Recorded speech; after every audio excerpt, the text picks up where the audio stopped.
Hey there, welcome to the Atheist Experience. Your name is David, is that correct? Yeah, it's David from Montreal. I called in 2017, so it's been a while. Oh yeah, certainly has. All right, I'll just go ahead and put Canada. All right, and David, now do you consider yourself to be a believer or an atheist? Believer, I'm Catholic, and last time I was on the show in 2017, I asked permission and I got permission to host the call on my actual YouTube channel and my website and everything, and you were kind enough to do that. So can I do that again? If I record the call, can I put it on my thing like I did last time? Now let me go ahead and ask that real quick. Thank you. All right, you are getting the go-ahead. Thank you very much. So, that is fine. I'm okay. Before we move on, can I get your preferred pronouns? He, she. Oh, sorry. He, she? Sorry. I'm sorry. I'm a guy, so he, him, or whatever. I don't know. Just all right. Yeah, I was going to find that a little surprising. The old-fashioned. Just treat me like an old-fashioned guy, and you'll be all right. Works for me. Little notes I got here. The principle of causality, reductio ad absurdum, prove the existence of the uncascaded first cause, a.k.a. God. Yeah, the uncaused. Uncaused, yeah. Yeah. Sorry about that. Okay. All right. Any other thoughts you want to add to that? Yeah, I don't want to talk about any of my faith-based beliefs. I only want to talk philosophy and the principle of causality, uncaused first cause. We don't even need to mention God. But last time I called, I talked about the principle of sufficient reason, and he started saying, yeah, but what about the virgin birth? And what about the incarnation? And I'm like, I don't want to talk about that. I want to talk about philosophical principles. So I hope we can stick to philosophy this time. Yeah. Well, Matt's not on the show this week, right? Oh, you're kidding. Who is it? It is Secular Rarity and Apostate Prophet. Okay, I don't know them, but I mean, I don't know anything. I haven't watched your show regularly or anything. So those are two guys? Well, we both know that's not true. But okay. Huh? What do you mean? Do you watch the show all the time? No, I don't watch the show. I called in once in 2017 and I haven't watched it since. Okay, we'll go if you want to. Why would you doubt that? Why would you doubt that? Because I've screened your calls many times. Well, you think I'm Canadian Catholic? That's a different guy. I've had him on my podcast. Oh, okay. Yeah. I've had him on my podcast. My name is David Ross. I live in Montreal. Canadian Catholic lives in Ontario, I think. Okay. And I don't sound anything like him. My voice is completely different. I actually do sound a little bit like him. But, all right. Well, anyway, I'm going to go ahead and put you into the call queue, and hopefully you get on the show and you have a good time, okay? Thank you very much. Appreciate it. We have David, he, him from Canada, who wants to talk about the principle of causality. Hello, David. How are you doing? Hey, nice to hear your voice. I can't see you, but nice to meet you. Nice to meet you, too. So what is it that you want to talk about? Well, first of all, do you believe in the uncaused first cause? Have you understood that is necessary? So, I mean, if you're going to this whole necessary contingent facts type argument, right? Which the principle of causality, I mean, I'll just be honest, is not something that I've spent a whole bunch of time in. But the idea of a necessary being, that there was something that started it all, I don't really find that to be super valuable when talking about God and stuff, because it just kind of seems like it's something that we can never really demonstrate, right? We have some valid arguments. Well, hang on, David. I was in the middle of a sentence. Sorry. And it is terribly rude to cut people off. It's okay. But the point is that I don't know that we can ever get past the soundness aspect of that stuff, right? We can show that logically speaking, sure, we can get some well-structured arguments, but when it comes to actually giving us a demonstration that we can point to, show that it is true in reality. I don't know that it's terribly valuable. I know that there are a handful of people that like it though. So. Yeah, I would very much agree with parts of that, and also say, I mean, you could go and argue for, you can argue that there is a necessary being from which all, contingent beings, come forth, or upon which they depend. But it takes a lot of speculation and discussion to go into what exactly that is. If there's just more than one, if there is, if there is a line or a chain of such beings and where it leads and all that, and it will all rely on further factors in order for you to point at a God who is that ultimate necessary being. It always depends on the person and what they want to argue, where they are going to go with this argument. But David, go ahead. Yeah. So I want to use a reduction to absurdity proof. Basically, we'll assume that there's not an uncaused first cause, and the whole question of God and all his pure perfections, that's a stage 2. Okay, we won't even cover that today, but I just want to establish that we can know with certainty that there is one and only one uncaused first cause, and I'll use a reduction to absurdity proof to do that. So we'll assume there is no uncaused first cause, and you can interrupt me at any time. Okay. Well, just real quick then, David, because to be honest, I think kind of one of the things that AP and I were just saying a second ago was that let's just give you the ball game, man. Okay. You won. There's an uncaused first cause. Let's go to the actually showing that it's a God and your specific one. Well, let's start with we have non-religious arguments that accept the idea of a necessary being, and it never takes us to God. And we have ones that are religious. It sounds like you have a religious one and you have a specific God. So let's just say, for the sake of the call, like AP and I accept it. There's a necessary being. There's an uncaused first cause.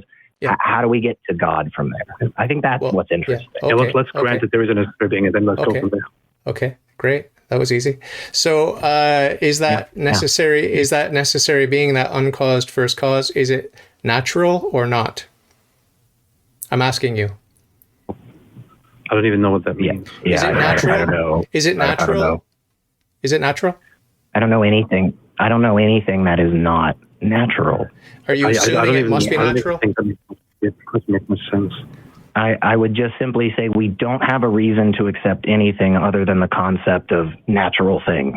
Okay, like I don't know what non-natural things are. I don't know what supernatural you don't want me to prove. You don't want me to prove there's an uncaused first cause. You just want to grant it for the sake of argument. Okay. So do you want to grant that this uncaused first cause is natural or not? Huh? What? David, here's the thing. You're asking us questions in order to find find it's a reduction to absurdity. It's a reduction to absurdity. I can do both cases. There are only two cases. It's either natural or it's not natural. That's not necessarily how the reduction to absurdity is necessarily formed. You haven't even heard my argument. What we're doing is I understand that. What we are doing here is we are granting that there might be a necessary being, depending on how you want to define it or find it. Now, please go ahead and so make your argument. I'm doing a reduction to absurdity. Now that you've granted that there is a first cause, an uncaused first cause, I'm going to do a different reduction to absurdity. So let's say that you, for whatever reason, want to say that it might be natural. So let's consider that case, because there are only two cases. Either it's natural or not. The principle of the excluded middle tells us there's no third option. So it's either natural or not. So let's take the case where it's natural. That if it's natural, then it is spatiotemporal, right? You agree with that? Only if we're saying that the sum total of what we mean by natural necessarily implies space and time. And that may not be the case, right? Well, it may be the case that there are other types of existences out there than the local presentation of our universe. Exactly. We don't have anything concrete to accept that over the natural explanation that we already have. But just categorically ruling out other possibilities doesn't seem warranted to me. I'm not. Does that make sense? I'm not forcing your hand here. We can explore both avenues. There are only two avenues, right? Either it's natural or it's supernatural. I'm assuming perhaps. Well, it's not natural or supernatural. It'd be natural or not natural, right? That was the true dichotomy you set up a second ago. The true dichotomy, natural or not natural. And what I'm saying is that the supernatural is not natural, and it's above super means above. It's above the natural, meaning that the uncaused first cause, the necessary being, is necessarily not natural, and it is the source of the natural. Therefore, we say it's above the natural. You could also say it's beneath or more fundamental than the natural. It doesn't really matter. What the point is, it's logically prior to the natural, not temporally prior. It's logically prior to the natural. And that's so we can go down this rabbit hole with the natural versus I feel like this is such a pointless discussion. What you're basically saying is that there is a necessary being, an originator from which everything originates. So everything is a product of that. The entire discussion about natural or unnatural can be reduced to that, and it's completely pointless. So if you want to go ahead with that, please go ahead. Yeah. What I don't understand, what's pointless about trying to determine, because either there's a first cause or not, and either it's natural or not. And with these two reduction to absurdity proofs, we can know that there is one and only one supernatural, or as you would say, not natural, that's fine by me, not natural first cause. And that's what everyone calls God. So if you want to grant both don't you think that by granting a necessary being as you want to define it, we have already solved that problem long ago? Why are we still going through this? Yeah, and you can just take us to your particular version of God that this proves, because I've had this exact same discussion with Muslim apologists, with Hindu apologists, Jewish apologists. So, well, I mean, you say that, but they would disagree with you. So they would be hardcore against whatever God you're positing. I'm almost confident. No, which we don't know yet. We haven't gotten there. Everyone who believes in the uncaused first cause agrees 100% that we worship the one and the same God. All of us agree. Really? Every single one of you agree on that? When you guys communicate? That's a fascinating group chat, I have to admit. But no. Look, again, I think, David, hang on, David. I think what AP and I are trying to do, what we're trying to say with this argument is that, okay, I guess we could argue forever on what that, go back and forth on, is there a necessary being, first cause, uncause, yada, hoda, wada, wada, blah. We could, but for us, it seems more interesting to actually try to get to the God. And so far we don't have any reason to go from, okay, there was a first cause to that first cause is God. Give us that connecting piece there that we're missing. Yeah, okay. I mean, I don't want to burn in hell forever. Yeah. I absolutely don't. I am sure AP doesn't either. Yeah. Please help us so that we don't suffer that fate at the hand of your God. Yeah. I appreciate your humility there. You're not far from the kingdom, as Jesus said. So, oh, good. Thanks. Unless you were just being sarcastic when you said you don't want to go to hell, but it is a horrible place. I'm pretty sure you're serious. Go ahead. Go ahead. Yeah. So you want me to talk about why the uncaused first the uncaused first cause is God? You want me to talk about that? How I know that it's God? Yeah. Well, have you heard of the principle of proportionate causality?